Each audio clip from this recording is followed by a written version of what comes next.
Le feu sacré accueille près de 6 mètres cubes de bois et à quelques heures de la traditionnelle marche sur le feu, les fidèles s'activent à parfaire les derniers détails.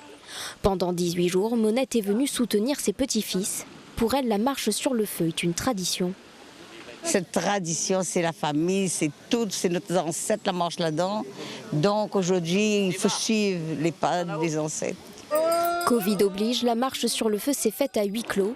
12 pénitents ont donc traversé le feu sacré en l'honneur de la déesse Pandiali. Pour les fidèles, rien ne peut venir entacher leur dévotion. Ici, c'était particulier par rapport au coronavirus, ça.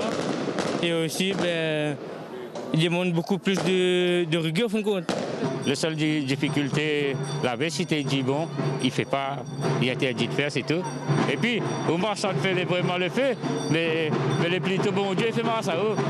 La Covid-19 aura obligé certains temples à faire l'impasse sur la coutume. Au temple du Portail, la marche sur le feu est synonyme de nouvelle année. Et afin de ne pas déroger à la tradition, des sacrifices ont dû être faits.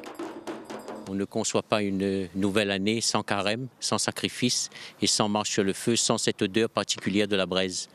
Donc c'est un moment qui, je pense que s'il ne s'était pas déroulé, il y aurait eu forcément un manque qu'on aurait sans doute du mal à expliquer. On a fait des malheureux, il y a des personnes qui ont souhaité peut-être marcher, mais qu'on a dû refuser par rapport au nombre.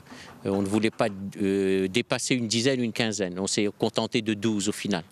Donc il y a déjà ça. Ensuite, comme il y avait moins de monde, les cérémonies sont restées les mêmes, ces personnes ont dû travailler beaucoup plus.